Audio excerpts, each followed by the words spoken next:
continues onwards, and eventually you do all return to your rooms. You all drift for a while, thinking about what you'd seen in the mines, and yet, as soon as you lay in your beds, those thoughts begin to leave you, and you find peaceful sleep, except for one of you. Bless you. Brooks, as you open your eyes, you find yourself looking up at the beautiful night sky. You've seen many a beautiful starry sky in the vast dunes of the Viper's Eye Desert, but never anything like this. You can see your breath in front of your face as you sit up, and you notice then that you are much smaller than you once were. Your body appears to be that of a dwarf's, and as you look around, you can see vast mountain peaks in the darkness, dimly reflecting the light of the borealis above. You have raven black hair that hangs down your back, and as you stand, you glance up to the stars again. Ever since you were young, you've had no trouble reading the stars. You've been told that elders spend their entire lives from mere traces of a vision in the stars, but for you, you've never had any difficulty at all. You gaze upon these beautiful stars above. As you do, you can see pictures in the stars, clear as day. It's as if they move and shift, telling you stories. You see things that happened in the past. A woman standing opposite one identical to her as they clash. You see a city from which countless undead march before it burns in flame. You also see the future. You see a woman take hold of a necklace only to clutch her head and collapse to the ground. You see a man bow before a people not of this world, and his spark ignites. You see your own death, a tiefling crushing your skull with a pickaxe. You see your own death, drowning in the Undal River. You see your own death, slain by a dread demon near Stone's Throw. On and on the visions go. Each time you make a decision, the methodology changes, but inevitably it leads to your fall.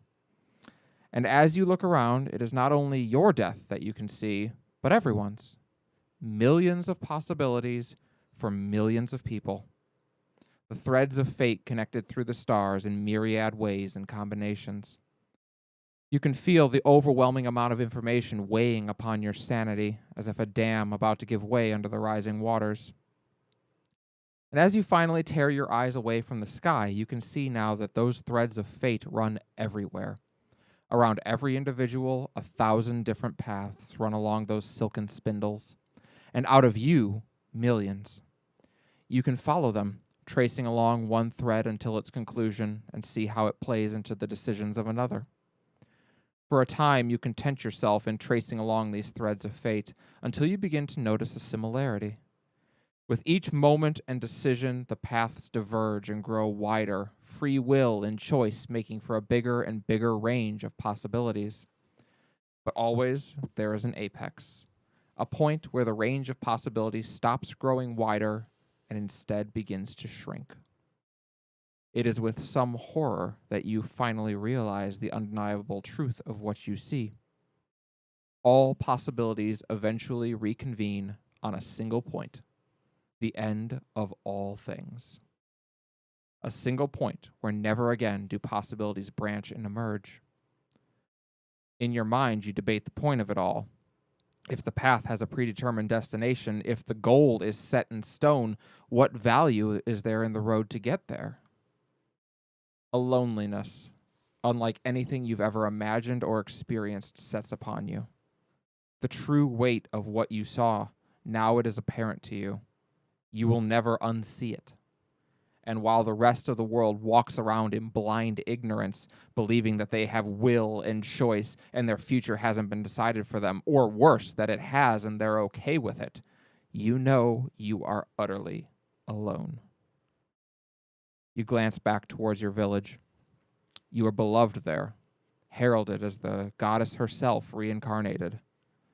Rumor has spread all over the region of the girl who can read the stars like a book, and it is all as ash in your mouth. Turning away from the village, you walk for miles. through the wind and cold, away from the haven of Heaven's Reach Observatory, and on towards the massive sheer cliff face overlooking the moon pool. Standing now at the edge, you look down and see the beautiful shimmering moon Ceres reflecting back up at you. And silently you vow that your final kindness to this world will be to take this secret to your grave. And as you spread your arms wide, a voice suddenly rings out in your mind.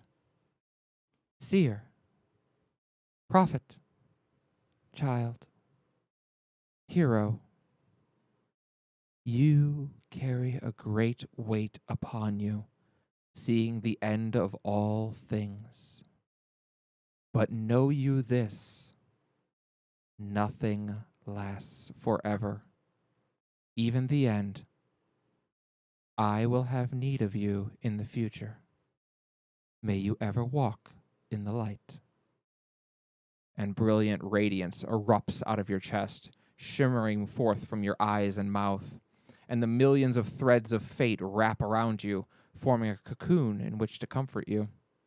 And as you emerge from this cocoon, you are a woman grown. Your eyes are deepest black, and your teeth have two sharpened fangs. You have taken a vaguely arachnid appearance, and those same threads of fate now wrap you as armor. Where once fate was your chains, it is now your shield. And as you look down, again tracing a thread as far as it can go, it's so much easier now. And with all the difficulty of breathing, you see to the end of all things and beyond. And indeed, what you see beyond is just as beautiful as what came before.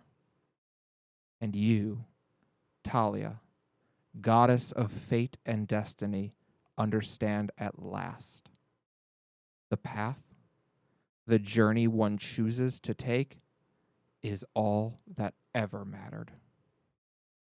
And you awaken.